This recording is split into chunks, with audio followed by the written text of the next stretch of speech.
শুরু থেকে শেখার জন্য পার্টস অফ স্পিচ সম্পর্কে নলেজ থাকা খুব জরুরি। আশা করি ভিডিওটা শেষ পর্যন্ত দেখার পর তুমি সহজেই যে কোনো পার্টস অফ স্পিচ চিনতে পারবে, কারণ এই ভিডিওতে কনসেপ্টের পাশাপাশি প্রচুর এক্সাম্পল সহ ডিটেলসে আলোচনা করব। তাই আর সময় নষ্ট না করে চলো শুরু করা যাক। পার্টস অফ স্পিচ কথাটা ভালো করে বুঝতে হবে। পার্টস মানে হলো অংশ, আর স্পিচ হলো একটা অর্থপূর্ণ বক্তব্য, বা বলা যেতে পারে একটা মিনিং। 8টা পার্টস অফ স্পিচ আছে। তো এই 8টা পার্টস অফ স্পিচ হলো noun, pronoun, verb, adjective, adverb, preposition, conjunction এবং ইন্টারজেকশন। তো এবার চলো প্রত্যেকটা পার্টস অফ স্পিচ সম্পর্কে বিস্তারিতভাবে জেনে নিই। তো প্রথম পার্টস অফ স্পিচটা হলো নাউন। নাউনের বাংলা হলো বিশেষ্য। নাউন ব্যক্তি, বস্তু, প্রাণী, স্থান, গুণ, অনুভূতি, প্রাকৃতিক নাম আছে বা যেটাকেই নাম দেয়া যায় সেটাই হলো noun. For example, Rohan. Rohan একটা নাউন, কারণ রোহন হলো একজন ব্যক্তির নাম। টাইগার। টাইগার নাউন, কারণ টাইগার হলো একটা প্রাণীর নাম। চেয়ার। চেয়ার নাউন, কারণ চেয়ার হলো একটা বস্তুর নাম। কলকাতা। কলকাতা নাউন, কারণ কলকাতা হলো একটা স্থানের নাম। অনেস্টি অর্থাৎ সততা। অনেস্টি একটা নাউন, কারণ অনেস্টি হলো একটা গুণের নাম। জয় অর্থাৎ আনন্দ। তো জয় একটা নাউন, কারণ জয় হলো অনুভূতির নাম। স্কাই অর্থাৎ আকাশ। স্কাই নাউন, কারণ স্কাই হলো একটা প্রাকৃতিক জিনিসের নাম। তো চলো এবার কিছু সেন্টেন্স এক্সাম্পল দেখি এবং সেই সেন্টেন্সগুলো থেকে নাউন আইডেন্টিফাই করার চেষ্টা করি। তো প্রথম এক্সাম্পলটা হলো he gave his sister a gift, অর্থাৎ সে তার বোনকে একটা উপহার দিল। তো এই সেন্টেন্সের নাউন হলো সিস্টার এবং গিফট। সিস্টার নাউন কেন? কারণ সিস্টার হলো একজন পার্সন বা ব্যক্তির নাম, তাই সিস্টার একটা নাউন। গিফট একটা নাউন, কারণ গিফট হলো একটা বস্তুর নাম। নেক্সট এক্সাম্পলটা দেখো, শি লাভস চকলেট। এই সেন্টেন্সের নাউন হলো চকলেট। চকলেট নাউন, কারণ চকলেট হলো একটা খাবারের নাম। নেক্সট এক্সাম্পল দেখো, Kolkata is the capital of West Bengal. এই সেন্টেন্সের নাউন হলো কলকাতা, ক্যাপিটাল এবং ওয়েস্ট বেঙ্গল। কলকাতা নাউন কেন? কারণ কলকাতা হলো একটা স্থানের নাম। ক্যাপিটাল নাউন, কারণ ক্যাপিটাল হলো একটি স্থানের নাম। ওয়েস্ট বেঙ্গল এটা নাউন, কারণ এটা একটা স্টেট বা রাজ্যের নাম বা স্থানের নাম। নেক্সট এক্সাম্পল দেখো, my friend Suman is an artist, অর্থাৎ আমার বন্ধু সুমন একজন শিল্পী। এই সেন্টেন্সের নাউন হলো ফ্রেন্ড, সুমন এবং আর্টিস্ট নাম, তাই হেলথ একটা নাউন। তো আশা করি নাউন বুঝতে পারলে। তো এবার নেক্সট পার্টস অফ স্পিচ হলো প্রোনাউন, যাকে বাংলায় বলে সর্বনাম। যে শব্দ নামের পরিবর্তে বসে তাকেই প্রোনাউন বলে। তো এবার এক্সাম্পলের সাহায্যে প্রোনাউনের কনসেপ্টটা বুঝে নাও। For example, Rohan is a boy, he goes to school everyday, অর্থাৎ রোহন একটা ছেলে, সে প্রতিদিন স্কুলে যায়। এক্ষেত্রে প্রোনাউন হলো হি, কারণ এখানে হি অর্থাৎ সে, এখানে সে বলতে কে? সে বলতে রোহন। রোহনের পরিবর্তে হি বসেছে, এখানে প্রোনাউন হলো হি। নেক্সট এক্সাম্পল দেখো, Riya is a girl, she lives in Kolkata, অর্থাৎ রিয়া একটি মেয়ে, সে কলকাতায় থাকে। এখানে প্রোনাউন হলো শি, কারণ শি অর্থাৎ সে, সে বলতে এখানে কে? সে বলতে এখানে রিয়াকে বোঝাচ্ছে, তাই শি রিয়ার পরিবর্তে বসেছে, তাই শি একটা প্রোনাউন।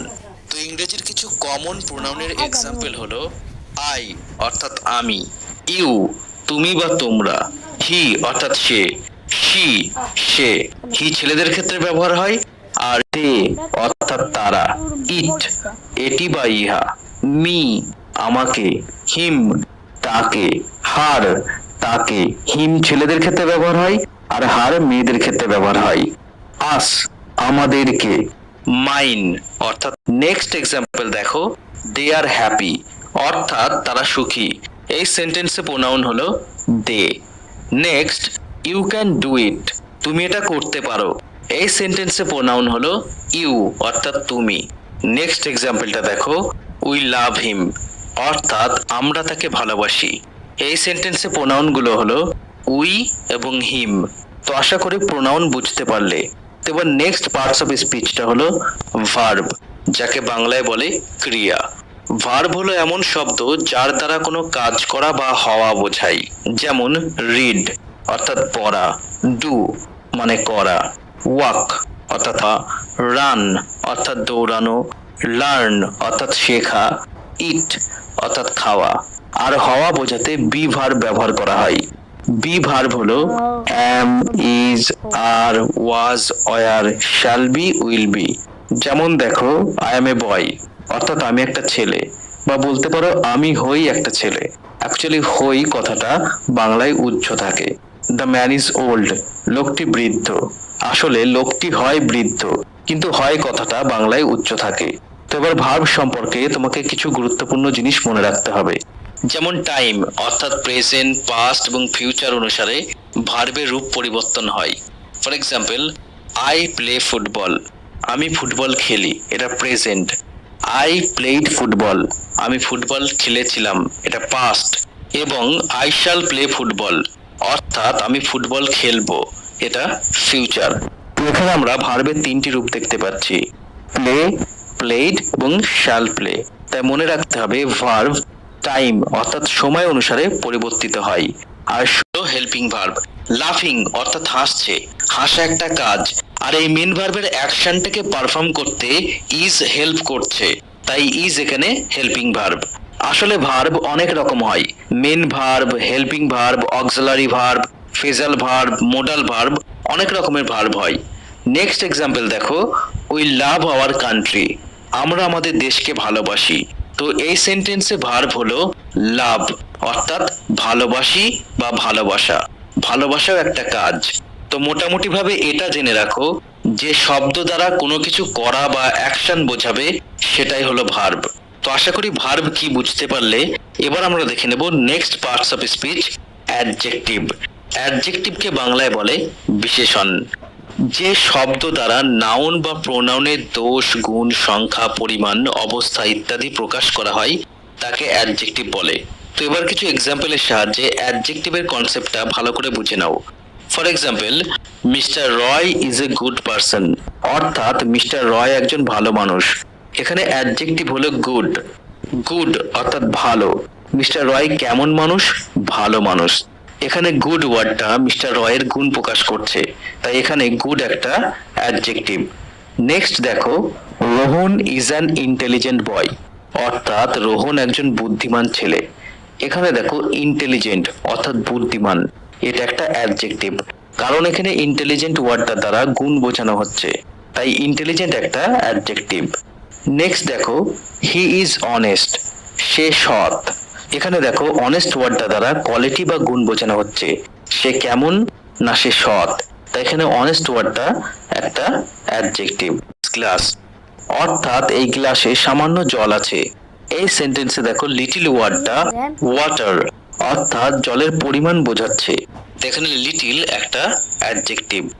নেক্সট এক্সাম্পল দেখো, she has enough money to buy new car, অর্থাৎ তার কাছে গাড়ি কেনার যথেষ্ট টাকা আছে। তো এই সেন্টেন্সে দেখো এনাফ অর্থাৎ যথেষ্ট, এই ওয়ার্ডটা মানি অর্থাৎ টাকার পরিমাণ বোঝাচ্ছে, তাই এখানে এনাফ এই ওয়ার্ডটা একটা অ্যাডজেক্টিভ। তো এমন আরো কিছু কমন অ্যাডজেক্টিভ জেনে রাখো যেগুলোর দ্বারা পরিমাণ বোঝানো হয়। যেমন, এবার নেক্সট পার্টস অফ স্পিচ হলো অ্যাডভার্ব, যেটাকে বাংলায় বলে ক্রিয়া বিশেষণ বা বিশেষণের বিশেষণ। অ্যাডভার্ব মূলত ভার্ব এবং অ্যাডজেক্টিভ বা বলতে পারো নাউন প্রোনাউন ছাড়া অন্য সকল পার্টস অফ স্পিচকে মডিফাই করে অতিরিক্ত তথ্য দেয়। অ্যাডভার্বকে অ্যাডজেক্টিভের সাথে ঘুলিয়ে ফেললে চলবে না।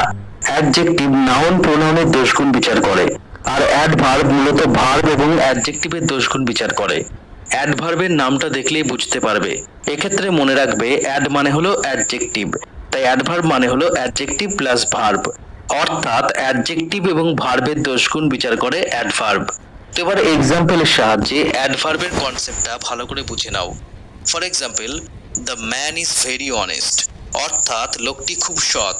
এখানে দেখো ভেরি এই ওয়ার্ডটা অনেস্ট অর্থাৎ অ্যাডজেক্টিভের দোষগুণ বিচার করছে, তো এখানে ভেরি এটা একটা অ্যাডভার্ব, কারণ সে কতটা সৎ, সে খুবই সৎ, তাই এখানে ভেরি একটা অ্যাডভার্ব। নেক্সট এক্সাম্পল দেখো, he ran quickly to catch the bus, অর্থাৎ সে বাস ধরতে খুব দ্রুত দৌড়ালো। তো এখানে দেখো কুইকলি এই ওয়ার্ডটা রান অর্থাৎ ভার্বের দোষগুণ বিচার করছে, সে কেমন দৌড়ালো? খুব দ্রুত দৌড়ালো। তাই এখানে কুইকলি এই ওয়ার্ডটা একটা অ্যাডভার্ব। সাধারণত আমরা মনে করি কোনো ওয়ার্ডের শেষে এলওয়াই যোগ থাকলে সেটা অ্যাডভার্ব হয়, যেমন কেয়ারফুলি, বিউটিফুলি, নর্মালি। আসলে এক্ষেত্রে অ্যাডজেক্টিভের সাথে এলওয়াই যোগ করে অ্যাডভার্ব করা হয়। যেমন ধরো বিউটিফুলি, এখানে বিউটিফুল এটা একটা অ্যাডজেক্টিভ এবং এর সাথে এলওয়াই যোগ করে এটাকে অ্যাডভার্ব করা হয়েছে। একই রকমভাবে careful plus LY carefully, smart plus LY smartly. তবে মাথায় রাখতে হবে কোনো ওয়ার্ডের শেষে এলওয়াই থাকলে তবেই সেটা অ্যাডভার্ব, আর এলওয়াই না থাকলে সেটা অ্যাডভার্ব নয় এমনটা নয়। কারণ অ্যাডভার্ব অনেক রকমের হয়, সময় সংক্রান্ত অ্যাডভার্ব, স্থান সংক্রান্ত অ্যাডভার্ব, আরও অনেক ধরনের অ্যাডভার্ব হয়। তো কিছু পরিচিত এবং বেশি ব্যবহৃত অ্যাডভার্বের উদাহরণ হলো নাও অর্থাৎ এখন, সুন শীঘ্রই, স্টিল তবুও, দেন অর্থাৎ তখন বা তারপর, টুডে অর্থাৎ আজ, টুমোরো অর্থাৎ কাল, ইয়েট অর্থাৎ এখনো বা এই পর্যন্ত, সিন্স থেকে, কোনো নির্দিষ্ট সময় থেকে বোঝাতে সিন্স ব্যবহার করা হয়।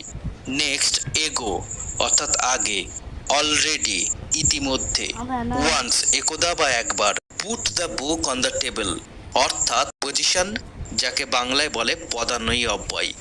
যেসব শব্দ নাউন বা প্রোনাউনের আগে অবস্থান করে বাক্যের অন্যান্য অংশের সাথে ওই নাউন বা প্রোনাউনের সম্পর্ক স্থাপন করে তাকে প্রেপোজিশন বলে।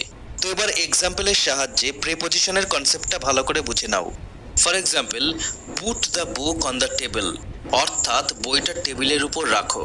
এই বাক্যটার দিকে তাকালে আমরা দেখতে পাই যে যদি আমরা নাউন অর্থাৎ দ্য টেবিলের আগে কোনো প্রেপোজিশন না বসাই তাহলে দ্য টেবিল এই শব্দটা বাক্য থেকে বিচ্ছিন্ন হয়ে যাচ্ছে, কিন্তু অন বসানোর কারণেই এটা বাক্যের সাথে যুক্ত হয়ে যাচ্ছে।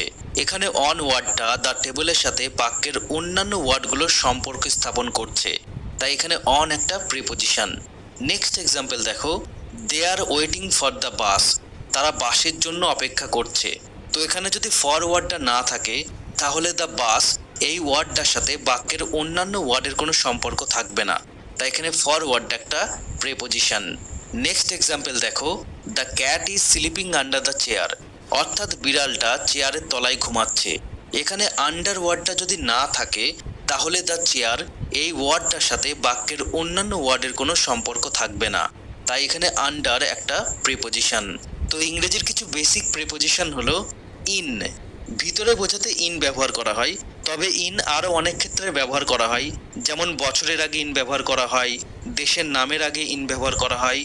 নেক্সট অ্যাট, অ্যাট অনেক ক্ষেত্রে ব্যবহার করা হয়, অ্যাট সময়ের আগে ব্যবহার করা হয়, গ্রাম বা ছোট জায়গার নামের আগে অ্যাট ব্যবহার করা হয়। নেক্সট বাই, বাই মানে হলো দ্বারা, অফ মানে এর, ফর মানে জন্য, অন, অন কোনো কিছুর উপর বোঝাতে ব্যবহার করা হয়, তবে আরও অনেক ক্ষেত্রে অন ব্যবহার করা হয়, যেমন দিন বা ডেটের আগে অন ব্যবহার করা হয়। নেক্সট ওভার, ওভার মানে উপরে, অ্যাভব, অ্যাভব মানেও উপরে, তবে অন, ওভার এবং অ্যাভব এই তিনটির অর্থ উপরে হলেও এই তিনটির পার্থক্য আছে। এই ছবিগুলো দেখো তাহলে পার্থক্যটা বুঝতে পারবে। নেক্সট আন্ডার, আন্ডার মানে হলো তলাই, টু, টু মানে প্রতি, ফ্রম মানে থেকে, অ্যাবাউট সম্বন্ধে, উইথ সাথে, ইকে প্রেপোজিশন চিনতে পারবে। নেক্সট পার্টস অফ স্পিচটা হলো কনজাংশন, যাকে বাংলায় বলে সংযোজক অব্যয়। যেসব ওয়ার্ড একাধিক শব্দ, বাক্য বা ক্লজকে যুক্ত করে তাদের কনজাংশন বলে। কনজাংশন মনে রাখার জন্য কানেকশন কথাটা মনে রাখবে। কানেকশন মানে হলো সংযোগ ঘটানো, তো কনজাংশন ওয়ার্ডে ওয়ার্ডে সংযোগ ঘটায়, বা সেন্টেন্স প্লাস সেন্টেন্সের সংযোগ ঘটায়, বা ক্লজের সংযোগ ঘটায়। তো এবার এক্সাম্পলের সাহায্যে কনজাংশনের কনসেপ্টটা বুঝে নেওয়া যাক। যেমন দেখো, Rohan and Suman are two friends অর্থাৎ রোহন এবং সুমন দুই বন্ধু। এখানে দেখো অ্যান্ড অর্থাৎ এবং, এটা রোহন ও সুমন এই দুটো ওয়ার্ডসের মধ্যে কানেকশন তৈরি করছে, তাই এখানে অ্যান্ড একটা কনজাংশন। নেক্সট দেখো, I trust him because he is honest অর্থাৎ আমি তাকে বিশ্বাস করি কারণ সে সৎ। এখানে দেখো বিকজ অর্থাৎ কারণ, এটা আই ট্রাস্ট হিম আমি তাকে বিশ্বাস করি এবং হি ইজ অনেস্ট, অর্থাৎ সে সৎ।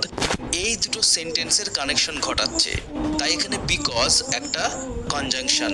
তো ইংরেজির কিছু বেসিক কনজাংশন হলো বাট মানে কিন্তু, অর মানে অথবা, সো মানে সুতরাং, দো যদিও, ইফ যদি, অ্যাজ যেহেতু, বিকজ কারণ, টিল ততক্ষণ পর্যন্ত, আনটিল যতক্ষণ না, আইদার অর হয় এটা না হয় ওটা, নাইদার নর এটাও না ওটাও না, নট অনলি বাট অলসো শুধু এটাও না ওটাও। ইন্টারজেকশন চেনা খুব সহজ, কারণ ইন্টারজেকশনের পর এই চিহ্নটা বসে।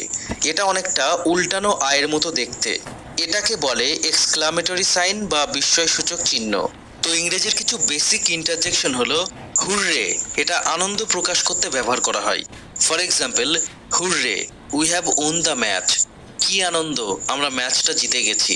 অ্যালাক এটা দুঃখ বা হতাশা প্রকাশ করতে ব্যবহার করা হয়। For example, alack his father is no more, তার বাবা আর নেই। অ্যালাস এটা আক্ষেপ প্রকাশ করতে ব্যবহার করা হয়।